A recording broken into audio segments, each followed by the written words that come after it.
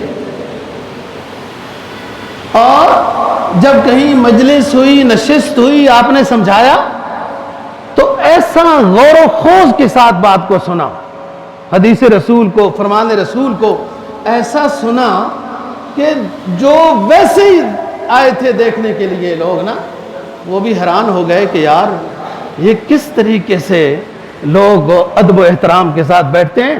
ہم نے تو بادشاہوں کے سامنے بھی ان کے چیلے چمچوں کو اس طریقے سے ادب و احترام کے ساتھ کھڑا ہوتا ہوا یا بیٹھا ہوا نہیں دیکھا، کیونکہ بادشاہوں کے سامنے جو ادب و احترام ہوتا ہے وہ عارضی ہوتا ہے، وہ عقیدت کا نہیں ہوتا. ہاں عقیدت ہوتا ہے، وہ پیسے کی عقیدت کی وجہ سے ادب و احترام ہوتا ہے، اور یہاں عقیدت حقیقی تھی. تو بات یہ ہے دوستو، نبی پاک صلی اللہ علیہ وسلم کے روض رسول پر جب آپ حاضری دیتے ہیں، آہستہ آہستہ جاتے ہیں، آپ نا جالیوں کے اوپر دیکھتے ہیں تو ایک جگہ لکھا ہے مواجہ رسول صلی اللہ علیہ وسلم، پھر اس کے آگے لکھا ہے حضرت ابوبکر صدیق رضی اللہ تعالیٰ عنہ کا نام، پھر آگے لکھا ہے حضرت عمر رضی اللہ تعالیٰ عنہ کا نام. پہلی جگہ میں الصلاۃ والسلام علیک یا رسول اللہ، یا حبیب اللہ، یا شفیع المسلمین، یہ کتابوں میں لکھا ہے. تھوڑا سا آگے آئیں گے الصلاۃ والسلام علیک یا خلیفۃ الرسول صاحب الغار والمزار افضل الصحابۃ بالتحقیق ابا بکر صدیق رضی اللہ تعالیٰ عنہ. یہ آپ نے سلام پیش کرنا ہے. تھوڑا سا آگے جائیں گے تو حضرت عمر فاروق رضی اللہ تعالیٰ عنہ آرام کر رہے ہیں. یہ اسلام کی عزت ہے، کسی کو نہ سمجھ میں آئے تو نہ آئے، نہ سمجھ، بہت ساروں کو تو خدا ہی سمجھ نہیں آیا، اب کیا کریں. اسلام کی عزت ہے حضرت عمر کے اسلام لانے سے، یہ نبی کا فرمان ہے. اور جب دنیا میں مبارکبادی ہوئی، جب عمر اسلام لائے نا جی، تو جبرائیل حاضر ہوئے کہا حضرت جی میں بھی مبارکباد دینے آیا ہوں۔ عرش پر سارے فرشتے بھی خوش ہو گئے عمر کے اسلام لانے پر۔ وہ کوئی خوش نہ ہو تو ہم کیا کریں بھائی؟ ہم تو آج کل اپنے بندوں کو نہیں کچھ منوا سکتے تو پرلے محلے والوں کو کیسے منوائیں گے؟ آگے جائیں گے، الصلاۃ والسلام علیک یا خلیفۃ المؤمنین اعز الاسلام والمسلمین عمر بن الخطاب رضی اللہ تعالیٰ عنہ۔ یہ آپ نے سلام پیش کرنا ہے، پھر آگے جا کے نکل کے دعا خدا سے کرنا ہے۔ وہ روزے رسول کی طرف ہاتھ کر کے دعا کرنے سے نا پولیس منع کرتی ہے کہ وہ تشبہ نہ ہو جائے، وہ اللہ کی طرف سے قبلے کی طرف آپ دعا مانگے، صلاۃ و سلام کا وسیلہ پیش کریں کہ اللہ پاک قبول فرما میرے درود کو، سلام کو، اس حاضری کو، اور اس کی برکت سے میری مغفرت کا سب سے بڑی دعا تو یہی ہے نا، مغفرت۔ تو بات یہ ہے کہ جب بندہ آہستہ آہستہ جاتا ہے تو وہاں جہاں یہ نام لکھے ہوئے ہیں روضہ رسول صلی اللہ علیہ وسلم اور ابوبکر کا، اس سے اوپر پلر میں کچھ شعر لکھے ہوئے ہیں۔ اب آپ جا کے نا وہاں غور کرنا، عجیب و غریب قسم کے شعر ہیں، وہ صدیاں گزر گئی وہ وہاں لکھے۔ ایک صاحب دل ہے جس کے وہ اشعار ہیں اور پھر اس نے ادھر وہاں لکھوائے، اور خیر القرون کی بات ہے۔ کیا شعر ہے؟ فرمایا نفس الفداء لقبر انت ساکنہ وفی العفاف وفی الجود والکرم۔ میرا نفس قربان ہو اے قبر تجھ پر، اے قبر تجھ پر میری جان قربان ہو، کہ جس میں جو آرام کر رہا ہے اس سے جود و کرم نصیب ہوتا ہے۔ نفس الفداء لقبر انت ساکنہ وفی العفاف وفی الجود والکرم۔ دوسرے پلر پر لکھتا ہے یا خیر من دفنت فی القاع اعظمہ فطاب بطیبہن القاع والاکم۔ اے دنیا کے بہترین شخص، اللہ کی وجود و ہستی کے بعد سب سے بہترین شخص جو اس قبر میں تو آرام کر رہا ہے، تیرے قبر میں آرام کی وجہ سے یہاں کی مٹی کو بھی عظمت مل گئی۔ یا خیر من دفنت فی القاع اعظمہ فطاب بطیبہن القاع والاکم۔ اور آگے کیا کہتا ہے تیسرے پلر پر؟ انت الشفیع الذی ترجى شفاعتہ علی الصراط اذا ما زلت القدم۔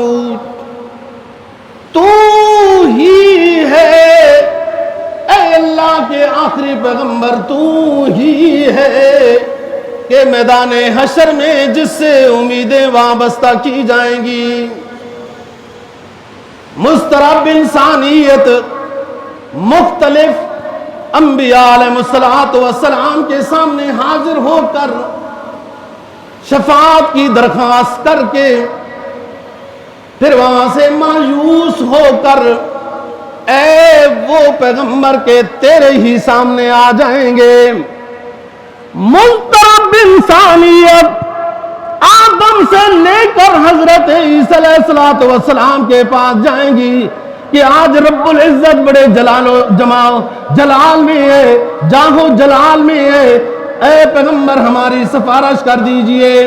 سارے پیغمبر معذرت کریں گے اور آخر میں حضرت عیسیٰ علیہ السلام اس مضطرب انسانیت کو پتہ بتائیں گے، جاؤ حجرہ عائشہ میں اللہ کا آخری محبوب وہاں آرام کر رہا ہے، اگر شفاعت کی امید رکھتے ہو، اگر کرا سکتے ہو تو وہ محمد بن عبداللہ خاتم النبیین صلی اللہ علیہ وسلم ہے۔ فرمایا انت الشفیع الذی ترجى شفاعتہ، اے پیغمبر تو ہی وہ برگزیدہ ہے کہ تجھ سے ہی سفارش کی امید رکھی جائے گی۔ علی الصراط اذا ما زلت القدم، اس وقت جب پل صراط پر چڑھنے کے لیے ہر کوئی لڑکھڑا رہا ہوگا، جس سے تیری شفاعت نصیب ہوگی، وہ پل صراط سے ایسے گزرے گا کہ پتہ ہی نہیں چلا کہ پل صراط بھی گزر گیا ہے۔ اور آگے کیا کہتا ہے یہ صاحب دل؟ آگے بڑی بات کہتا ہے، اس لیے کہ یہ ان نبی کے صحابہ کے رضاکاروں میں اپنا نام لکھوا رہا ہے کہ میں بھی سپاہی صحابہ کو ہوں۔ کہتا ہے وصاحبہ کا، یہ ضروری تھا خیر القرون میں بھی کہ ایسا نہ ہو کوئی رافضی ہو، یعنی نبی پر سلام پیش کیا نا جی وغیرہ، تو آخر میں حضرات صحابہ اہل بیت رضی اللہ تعالیٰ عنہ پر بھی ساتھ سلام پیش کرتے تھے، اور یہ خطبوں میں بھی تھا، ضروری تھا۔ کیوں؟ اگر کوئی صحابہ کو نہیں مانتا تو رافضی ہے، اور اگر اہل بیت کو کوئی نہیں مانتا تو ناسوی ہے، خارجی۔ اچھا اب یہ ہے کہ یہ جو بزرگ لوگ تھے نا، یہ پھر اپنے صلاۃ و سلام میں نبی پر جب پیش کرتے تو پھر ساتھ صحابہ کا بھی ذکر کرتے، تاکہ لوگوں کو پتہ چل جائے میں رافضی نہیں ہوں۔ پھر ساتھ اہل بیت کا بھی ذکر کرتے تاکہ پتہ چل جائے ناسوی خارجی نہیں ہیں ہم۔ کیا کہتے ہیں؟ فرمایا انت الشفیع الذی ترجا شفاعتہ علی الصراط اذا ما زلت القدم وصاحباک لا انساہما ابدا وصاحباک واہل بیتک وعلی الصلاۃ صحابت کلک، تیرے ساتھ جو سونے والے دو رفیق سوئے ہوئے ہیں، اے پیغمبر اسلام ان کا ذکر کرنا میں کیسے بھول جاؤں، اس لیے کہ تیرے غار میں، مزار میں، بدر میں، احد میں، مشوروں میں، مسجد نبوی میں ہر وقت یہ صحابہ آپ کے قریب بیٹھے ہوئے، بات کرتے ہوئے، دیدار کرتے ہوئے، نیاز حاصل کرتے ہوئے نظر آتے تھے۔ جب آپ نے خود فرمایا کچھ میرے رفیق ہیں دنیا میں، کچھ آخرت میں، کچھ میرے وزیر دنیا میں، کچھ آخرت میں، تو میں تیرے صحابہ کو، تیرے آل خانہ کو، تمام صحابہ تیری آل بیت کو میں کیسے بھول جاؤں۔ میں کوئی بخیل تو نہیں ہوں، میرا کوئی سینہ تنگ تو نہیں ہے کہ میں اولیاء اللہ کو نہ مانوں، محدثین کو نہ مانوں، فقہاء کو نہ مانوں، صحابہ کو نہ مانوں، آل بیت کو نہ مانوں، میرا کوئی سینہ تنگ نہیں ہے۔ فرمایا وصاحباک لا انساہما ابدا منی السلام علی ما جری القلم، اے نبی تیرے صحابہ پر سلام پیش کرتا ہوں، میرا سلام اے پیغمبر آپ پر ہو، آپ کے ساتھ سونے والے ابو بکر و عمر پر ہو، آپ کے سب صحابہ اور آل بیت پر میرا سلام ہو۔ کب تک سلام ہو؟ علی ما جری القلم، جب تک دنیا میں بولنے والے، لکھنے والے، یعنی قیامت تک کے لیے میرا سلام آپ پر اور آپ کے صحابہ پر رہتا رہے، جاری رہے۔ تو بات کر رہا ہوں دوستوں کہ جب آپ سلام پیش کرتے ہیں، اور اس بزرگ نے بھی جو سلام پیش کیا نا حضرت نبی پاک صلی اللہ علیہ وسلم کو خطاب کر کے پیش کیا، میں ان نادان دوستوں کو درخواست ہی کر سکتا ہوں، نادان کے سامنے تو لازمی ہوتا ہے درخواست کرنا، وہ ہوتا ہے جو نادان ہے، کہ وہاں جا کر بھی وہ صلاۃ و سلام خطاب کے سیغے سے نہیں پڑھتے، الصلاۃ والسلام علیک یا رسول اللہ نہیں پڑھتے، اللہم صلی علی محمد وعلی آل محمد، یہ پڑھتے ہیں کہ وہ نبی کو حیات نہیں مانتے۔ بھائی نبی کی حیات برزخی ہے، اعلیٰ درجے کی ہے۔ خیر القرون میں جو نبی کے روضہ رسول پر کہ پلر پر جو اشعار لکھے اس صاحب دل نے، تو اس نے بھی نبی کو خطاب کر کے لکھا ہے، بعد میں لکھے ہیں، تو زندگی میں نہیں لکھے ہیں۔ اور جو کتابوں میں کہ رسول پاک صلی اللہ علیہ وسلم کا فرمان حدیث میں کتابوں میں موجود ہے کہ وہاں جا کر الصلاۃ والسلام علیک یا رسول اللہ پڑھنا ہے۔ تو بات یہ ہے دوستو، روز رسول کی حاضری زیارت بڑی سعادت کی بات ہے، بڑی قیمتی چیز ہے، لیکن ایک دعوت فکر دیتا ہوں آخر میں۔ آپ تحقیق کر لیں، نیٹ کا دور ہے۔ حضرت مفتی رشید احمد صاحب رحمہ اللہ تعالیٰ نے اپنی کتاب داڑھی کی شرعی حیثیت میں ایک واقعہ لکھا ہے کہ کچھ لوگ ایرانی وفد والے ملنے آئے اور آپ صلی اللہ علیہ وسلم نے ان سے چہرہ پھیر لیا، وہ اس طرف آ گئے، ادھر سے آپ نے چہرہ ادھر پھیر لیا۔ ایک درد دل کی بات ہے، نصیحت کی بات ہے، کسی کا دل توڑنا مقصد نہیں ہے، دل کو صراط مستقیم پہ لانا مقصد ہے، یہ نیت ہے میری۔ داڑھی منڈائی ہوئی تھی، مونچھوں پہ بل دی ہوئے تھے، اس وفد کے لوگوں نے داڑھی منڈائی ہوئی تھی، مونچھوں پر بل دیے ہوئے تھے۔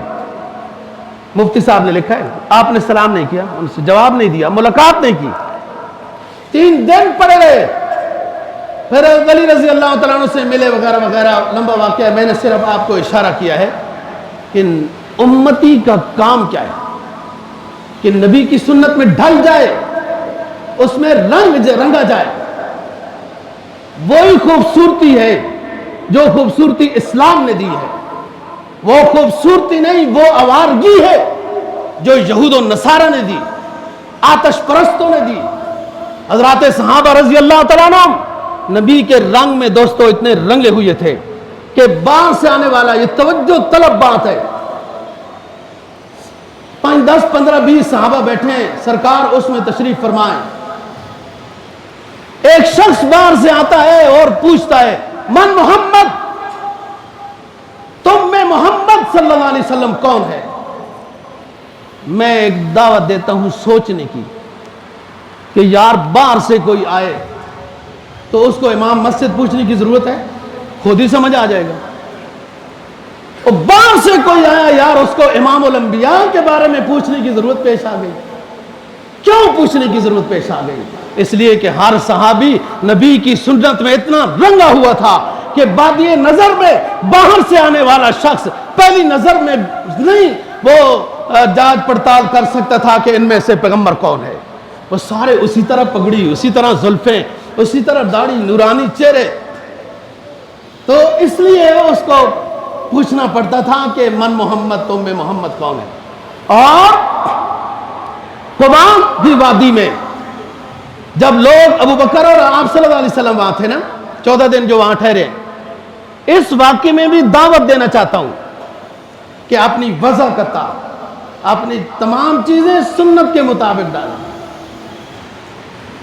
اور ایک شخص علامہ ہے، پتہ نہیں یہ کون ہے، اس نے بڑی اچھی بات کہی ہے، فرمایا تیرے غلاموں میں بھی نمایاں دو تیرا عکس کرم نہ ہوتا، تیرے غلاموں میں بھی جو نمایاں تیرا عکس کرم نہ ہوتا، تو تجھے بارگاہ ازل سے خطاب خیر الامم نہ ہوتا۔ غلاموں میں وہ پگڑی آئی، وہ لباس آیا، وہ داڑھی آئی، وہ ساری چیزیں پیغمبر اسلام کی سنت کی حضرات صحابہ میں اس طرح ظاہراً اندر آئیں کہ باہر سے آنے والے کو پوچھنا پڑتا ہے کہ محمد کون ہے۔ ادھر آؤ کہ وادی قبا میں لوگ ملنے آ رہے ہیں نا جی، آپ 14 دن وہاں ٹھہرے ہیں، اسی جگہ سے نکلے ہیں تو جمعہ فرض ہوا، جو مسجد جمعہ آپ نے دیکھی ہوئی ہے، تو لوگ ابو بکر کو سلام کر رہے تھے۔